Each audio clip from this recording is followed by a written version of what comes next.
Welcome to the ANSO Podcast, where we spotlight stories and journeys that shape the diverse leadership of our sea services. I'm your host, Manuel Calo, and today is June 14, 2025.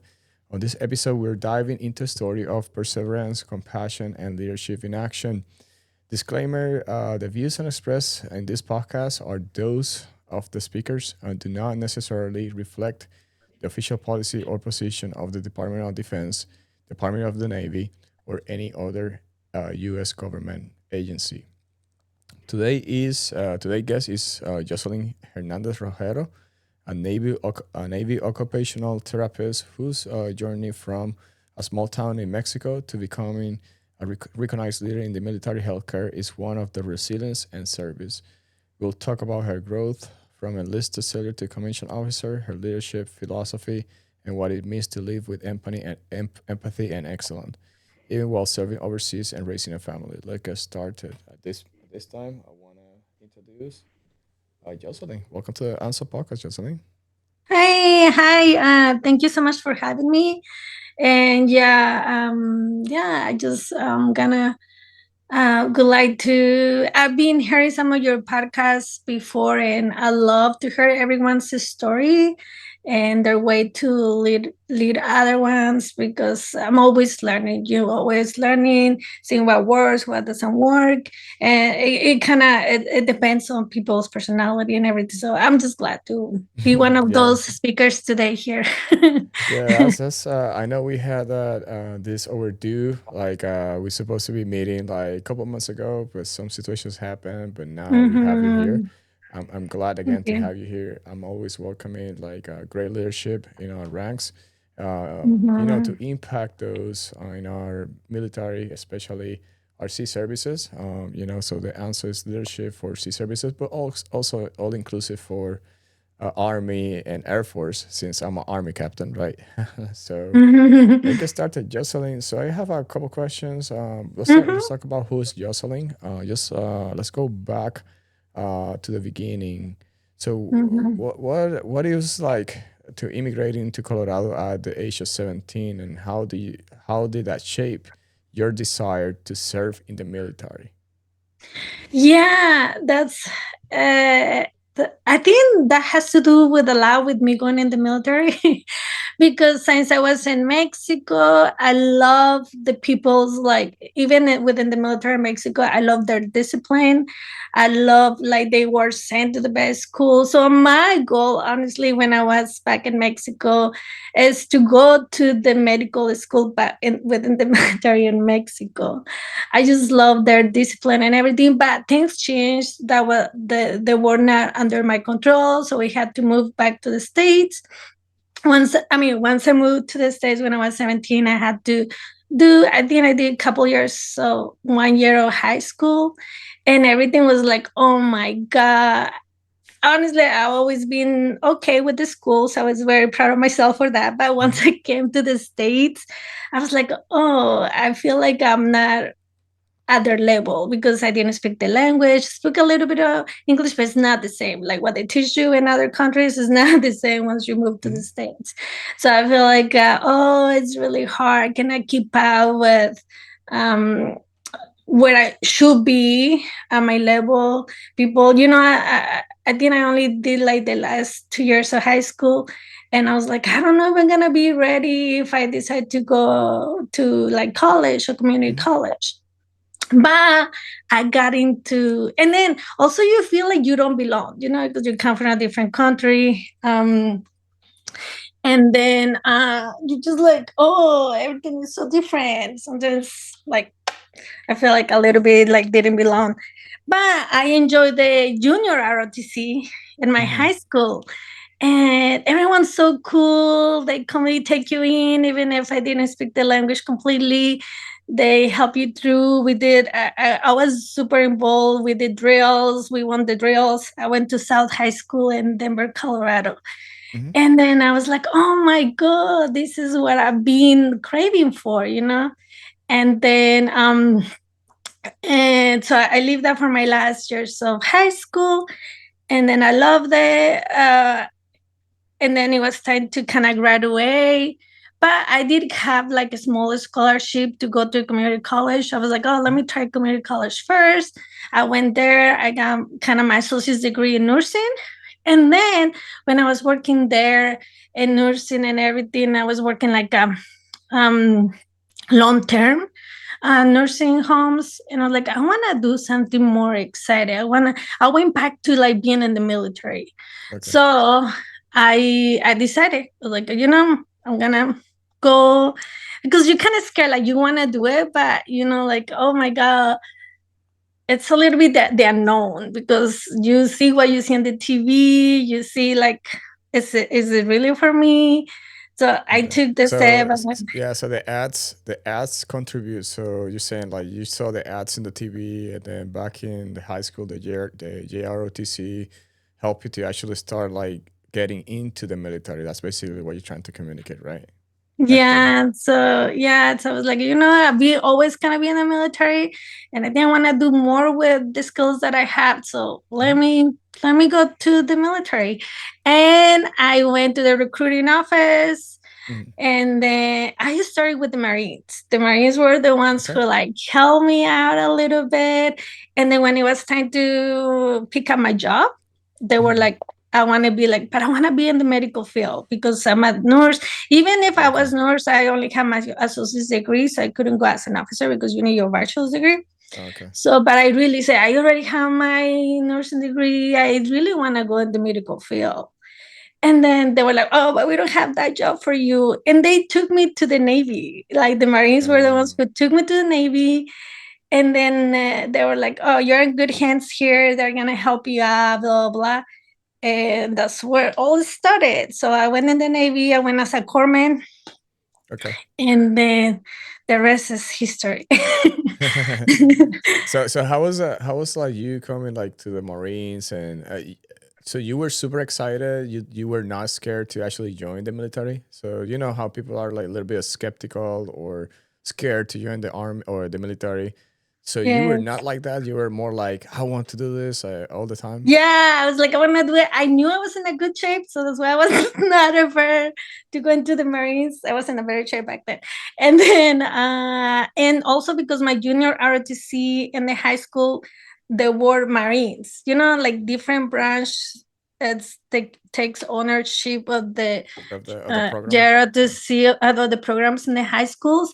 So the Marines were on my high school JROTC. So I was like, maybe that's why I was like, okay, let me go into Marines. I didn't even think about the Mm. Navy or Air Force. Or Even if Navy I was or saying, Army. yeah, even if I was in Colorado, I did think about Air Force a little bit because I was in Colorado, so you see a lot of Air Force there. But when I went to their door just to see what's up, they were always closed. So Mm. that's why the Marine ended up going with the Marines. But the Marines, I mean, I did the testing, I did everything, and at the end, when it was time to pick up a job, they're the ones who like, let me take you to the Navy. And I think that's pretty cool because you can tell it was not about numbers. It Okay. was about for them to do the right thing for someone who was motivated to be in the military. I have a lot of respect for the Marines. Mhm. Nice. So the Marine took you to the Navy, and then you started as a corpsman. So how was the training like going from the civilian now getting into the military? It was like shock for you, like you liked Ye- it. Yeah, can you talk about Yeah, that? I mean, for me, because you go to training school. We was in Great Lakes for boot camp, and then from there I went right to A school for Corpsman school, and then C school for because I went to OT Occupational Therapist Assistant school right away. And to me, I was like, oh my God, I'm just getting paid to go to school. So Hmm. for me, it was like, this is way better than being on the civilian side. Because even if I got help to pay my school a little bit, I have to work in order to pay my bills, to pay my school and everything. Hmm. So for me in the Navy, I was like, oh my God, they're paying for my housing. They're training me. This is what I should. I mean, I was happy. I was really blessed. I feel just super blessed to be in the Yeah, military. that's good to hear. And then obviously, so you had an associate, so you started as a corpsman. So can you speak? So where was your first duty station once you actually got into the Navy? Can you speak about those time, like back in the day? How was it? Yeah. Yeah. So because I did nursing school prior coming to Corpsman school, my school was super easy. Let's start from there. Mm-hmm. I feel like at Corpsman school was super easy. I already knew a lot of this stuff, and then I went to occupational therapy assistant school, which is a Okay. little bit different. And then I was like, oh, this is super nice. I was not completely knowledgeable about that. So I was super excited about doing that type of job. And then my first duty station was Portsmouth Naval Hospital in Virginia. Mm-hmm. So I went there, um, and I mean, I feel like it was amazing because I have like these senior enlisted people and also civilians. I have very good memories about the Mm-hmm. civilians, the contractors that were working there as a quotas, like helping me, like learning, making. We make splints in our clinics Mm-hmm. and a lot of treatments. So always you super feels you have so many people because there were like 5 different ones, and you learn their ways, their technique, always asking questions. It was a very good like environment for learning. And so yeah, I feel like uh, oh I like it. Nice. The only thing that I Yeah. didn't like it is because as a take, when Mm-hmm. you go some of those billets, you have to stay for like 5 years. So I'm like, oh, I'm ready to do something else, you know? Okay. So you were doing the same job for like long, like a five Yeah, years, basically. Okay. yes. So you had to do that for 5 years. So But you stay in Portsmouth for 5 years? I almost like, yeah, a little less than 5 years. I will say Mm-hmm. like 4.5 because I applied for the officer program right Okay. when I was Okay. there because Wow. in my first duty station I came in as a E3. I mean E4 and I'm E4 because you have to make E4 by testing. Mm-hmm. Nowadays you just get E4 and then E5. I make E5, and once you make E5, is when you have the opportunity to apply for To the apply officer program. for Mhm, the apply to apply. So you have to actually meet the E5 in our case in mhm, the Navy in the Army is like a sergeant. So you have to get sergeant status, which is E5 to be an NCO, mhm. non-commissioned officer, and then you can apply. Now let's talk about that. So now once you reached your E5, you actually wanted to apply for officer. Now you were working full time while pursuing a bachelor's degree, right? So Yeah. how do you stay motivated and disciplined during that period? Yes. So I think one of the major things, I was single, no kids. I mean, Hmm. I was kind of not, I didn't have the responsibility of taking care of kids. So I went working after work. I just kind of school, I think that's why my schedule work, school. I still have some balance because I like to kind of go for runs, do other stuff. But I think once you register for classes and you have your schedule, it's just like you just had to manage your time and make it work because it Hmm. was not, yeah. And I mean, I remember it was hard, but I made it through, and that was the best thing I could ever do because back then we can take TA right away. I think nowadays they make sailors to wait like some time to take TA. Hmm. But back then you knew how to do your job. You were good at what you're doing, and your leader, your chief, had to approve it. And I was good to take TA, and I'm like, okay, I want to go to school to finish my bachelor's degree.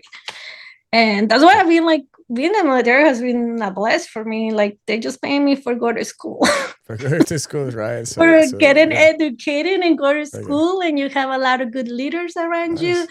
And then of course now I have to bring other people with me. I always think about hopefully motivating other people to do the same thing, to take advantage of the opportunities that we have. That's what Hmm. my hope now. Hmm. Yeah. So you Right. completed your bachelor. bachelor's while working, you use your tuition assistant, right? So I know Mm-hmm. we have allocated like $4,000 a year to utilize nowadays for those that are Mm-hmm. listening. So a great tool. You can do it. You can work and you can pursue your higher education. Is that something that you want to do?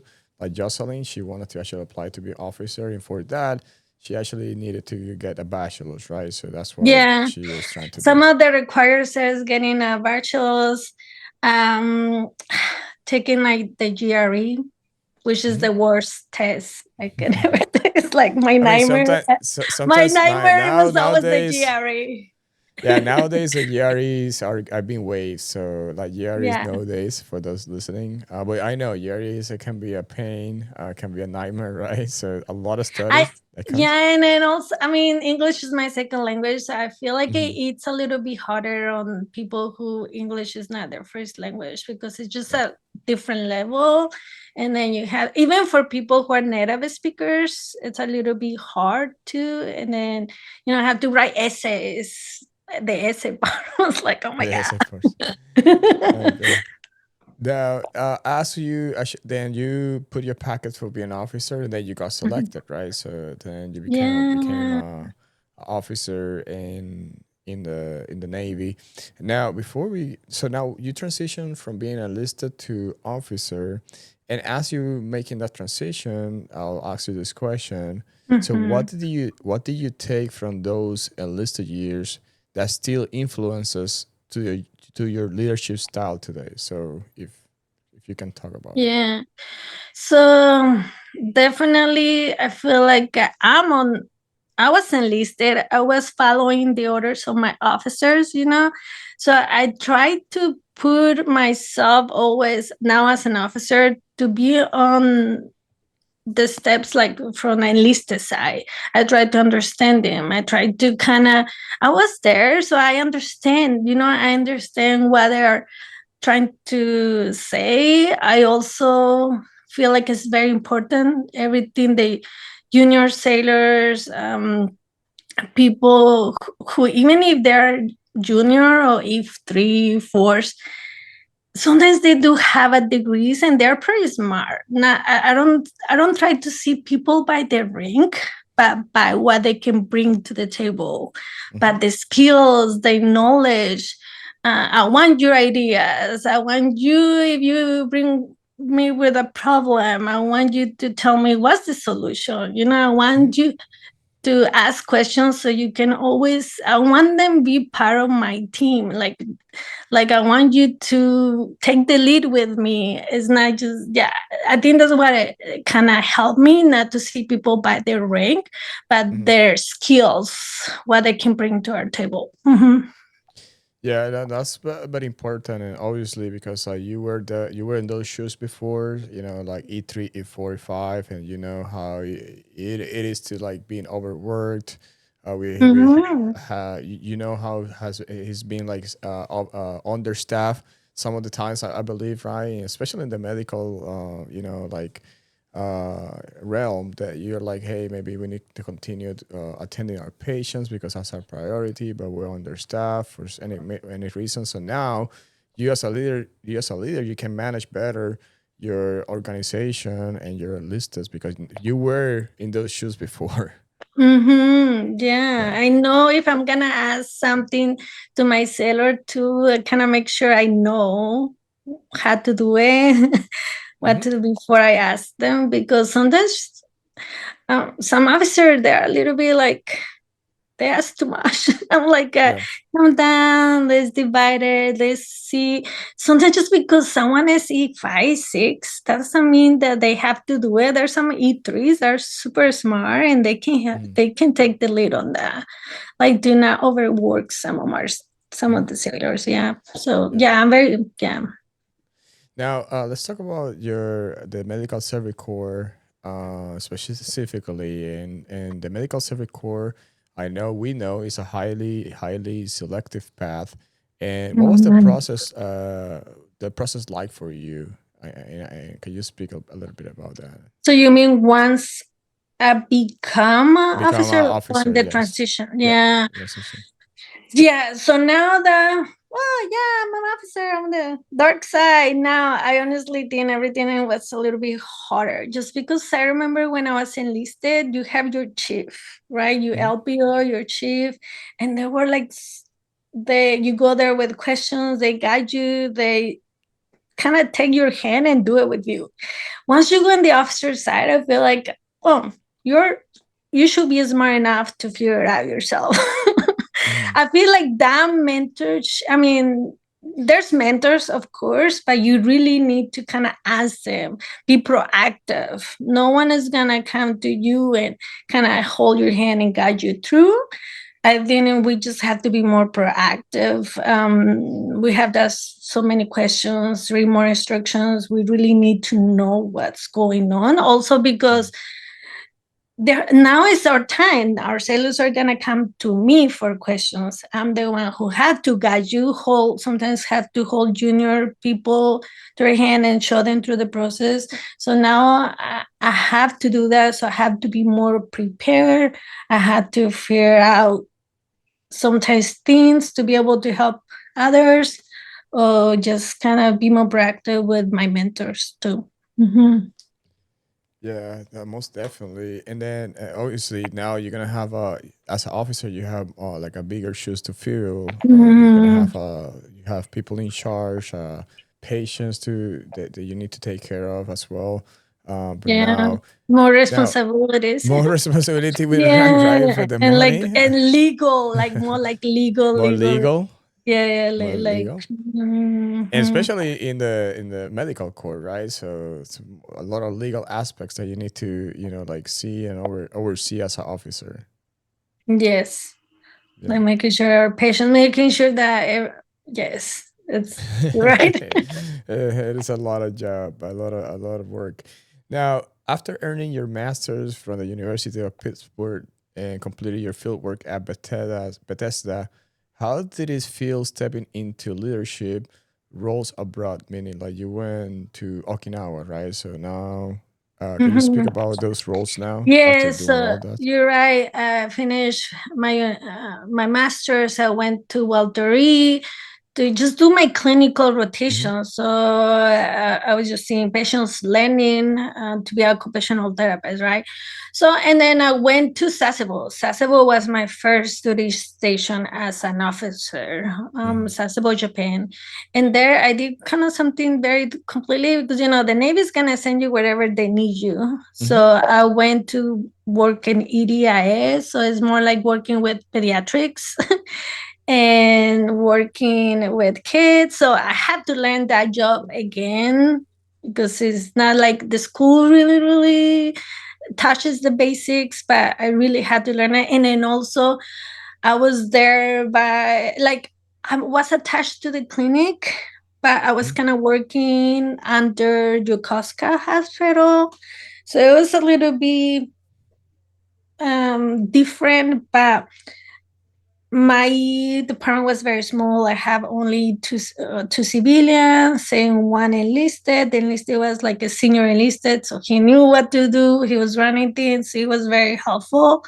And the same thing, just because I was in a very small kind of in my own attached to the Costco, I still have to be proactive and be attached to like the clinic. And I did stay duty with the clinic, figured out what's going on. So I kind of be part of their leadership as well to learn leadership skills, because that's what I needed to do now. I need to learn from other leaders. So I Mm-hmm. have to kind of be proactive to stay in touch with the clinic and learn. Yeah. But yeah, it was challenging, the first one. Very challenging. And then and how do you lead or you led both as a clinician and a division officer back then as well?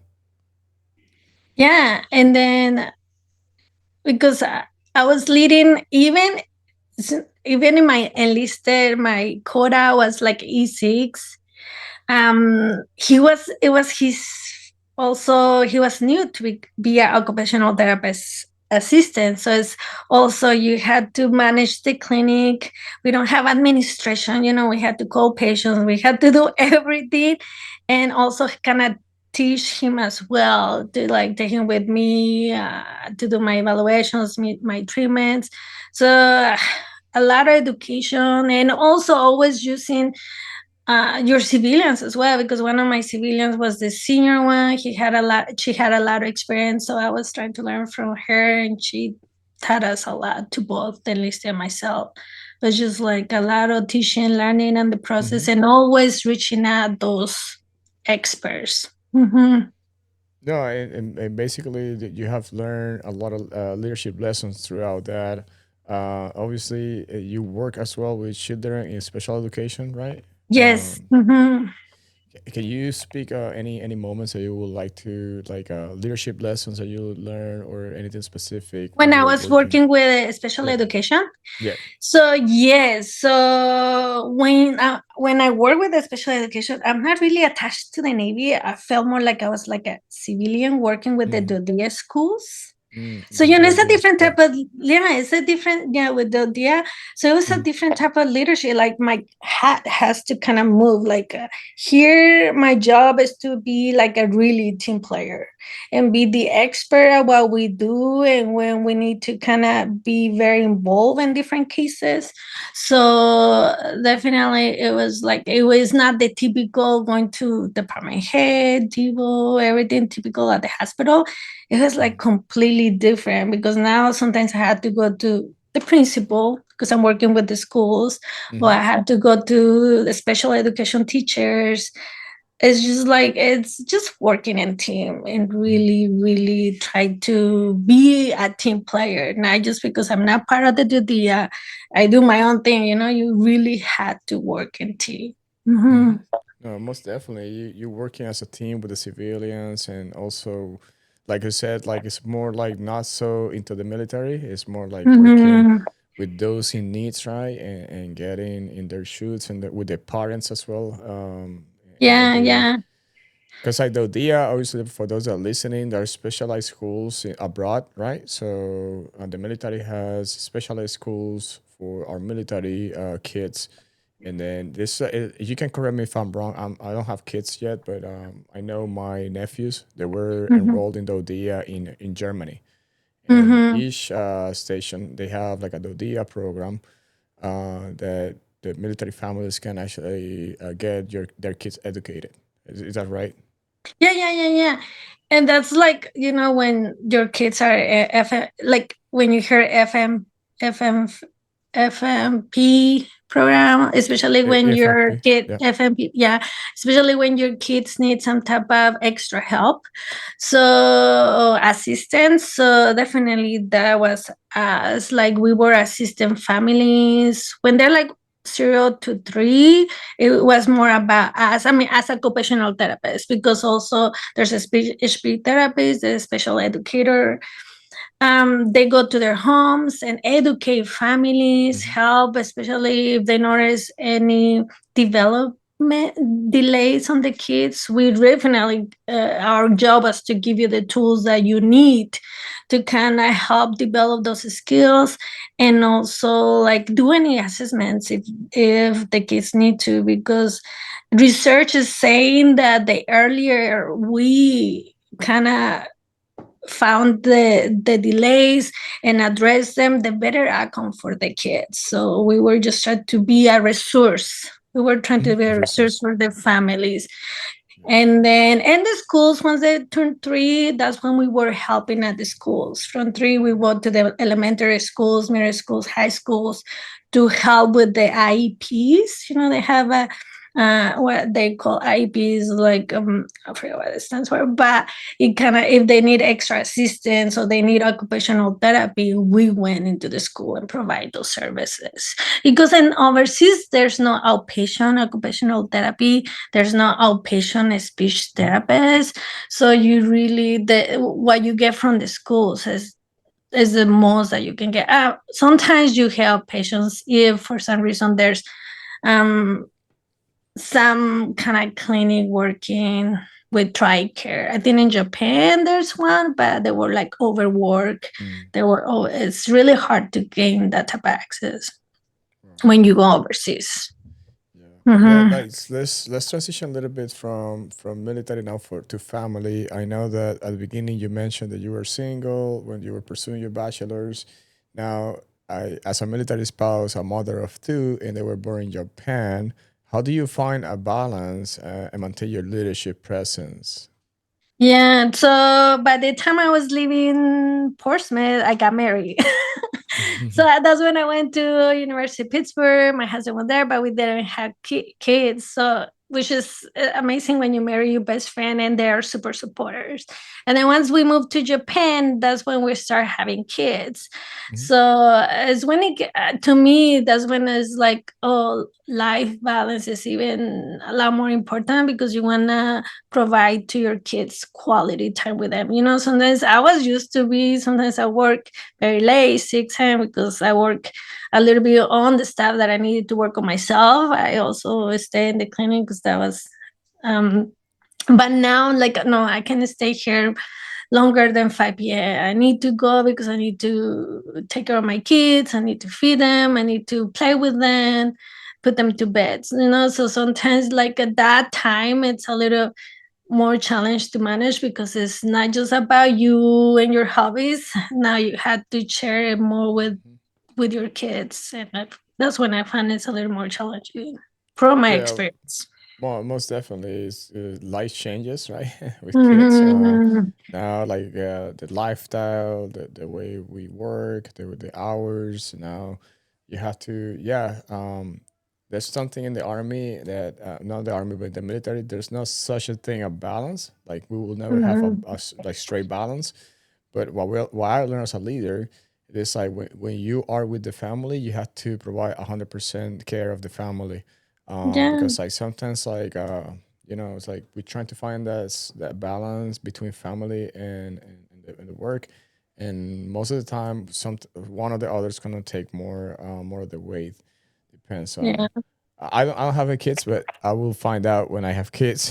So, yeah. but I have dogs so actually. I mean, That's okay. they're like a kids too. The kids, It's they hard are to like a kid, it's that's for hard to sure. find bed sitters when you need one too. No, it is hard. Actually, it is hard to find like a Yes, doggy sitters when I'm trying to yes. travel. I'm trying to Mhm. pre-coordinate with my family. They can come out and doggy sit them. Like, yeah. With the kids, Yeah, on the other hand, you can travel with them. Yeah. But yeah. yeah, it's hard. Now, another question I can ask you here for the audience. What values are the most important to you as a parent and a leader? I think to show, like, be like a role model, as a parent and as a leader. Because, like, if I want my sailors, I keep saying sailors because I work with sailors most It's of it. okay. If I want them to kind of push them to become better, maybe go to school, maybe get special training or anything. I think they also have to see that also I'm doing the same thing because I cannot be telling them to do certain stuff if I'm not doing it myself. You kind of have to, or you cannot tell them to go volunteer some events if I'm not going there with them. So I think like a role model, and the same thing with my kids. I feel like if I want them to play, if I don't want them to stay watching TV or the iPad, I have to stop myself looking at that phone, looking at the iPad, because they're seeing that and they're learning that. Mhm. I had to control not to do that in front of them, so that way they learn it's not normal to do that, and I have to go play with them if I want them to play. Yeah, that was just one example, but I think always being a role model and showing by example in both. Mhm. Oh, Both. most definitely that be a role model for the kids and Mhm. you as a leadership, because like as a leaders often we have once we have our sailors or our soldiers or marines, as a leader we feel that we have kids. Like we have a lot of kids that we have to take care, They're so watching and you. Yeah, they're they're watching you watching you. like They're 20 and they're 24/7. learning from you. If you do Yeah. something that it's like, it's just one time, they think it's okay to do that. Yeah, So no, yeah. So just leadership, we're expected to be like good stewardship of our presence, and obviously like our Marines, our sailors, our soldiers, our airmen, they look into the list all the time, and it's like kids, right? So they're gonna learn what are you doing. So although I don't have kids, every time I'm a instructor here for logistics and for Mm-hmm. Great Adams. And every time I have a new class, I feel I have 24 kids. Like every time I was an instructor. You know what Yeah, I mean? and they know what your expectations are, and they're gonna Hmm. act accordingly. And they know when something has like a little bit lower than is you Yeah. just said. Yeah.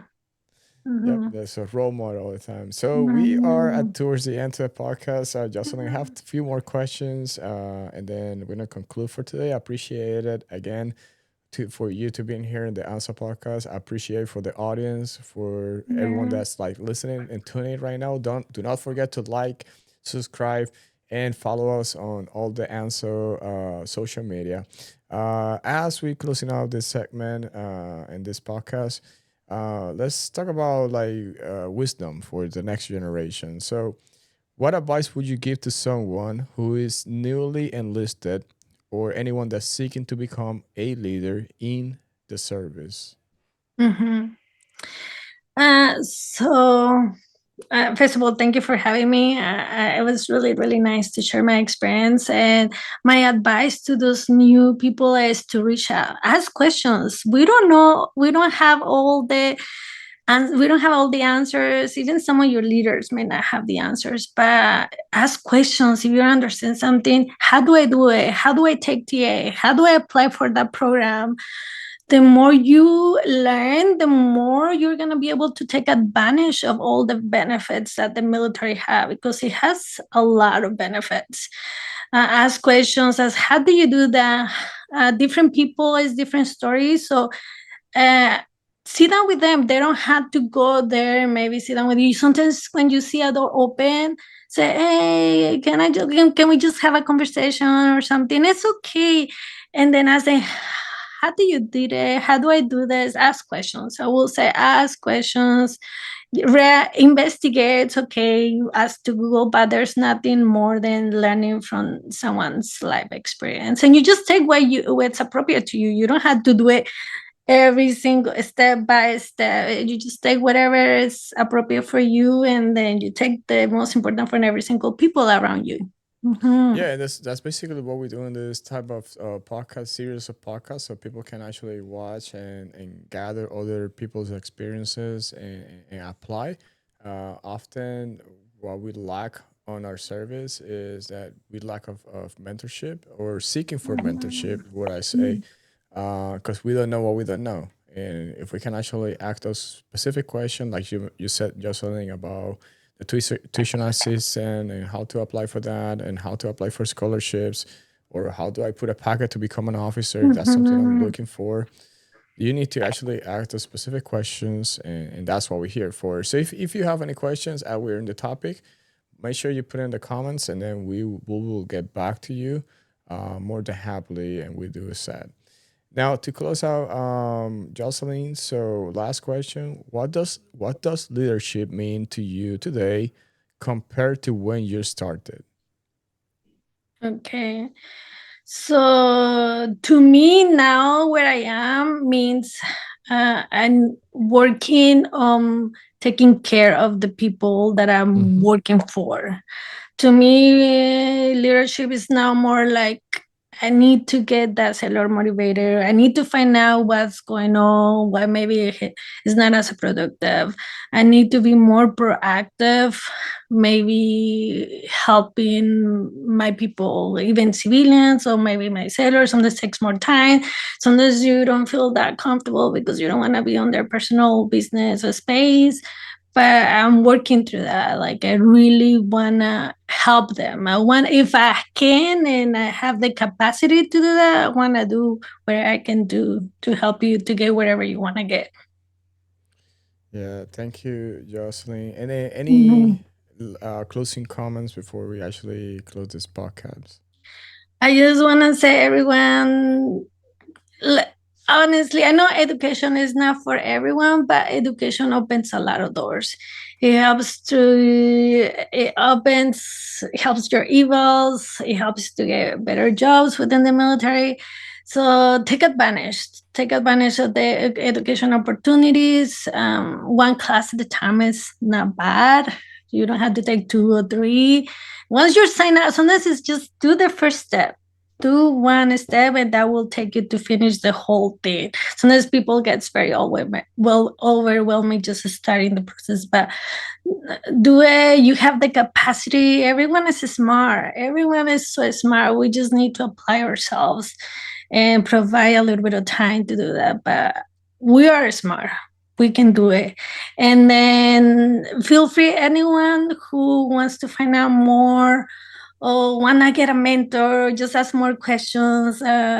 Feel free. I don't know how can I charge my email address, Yes. Yes. but Yeah. I would love to leave my email address there so that way if you guys more questions, react to me, have conversations, anything.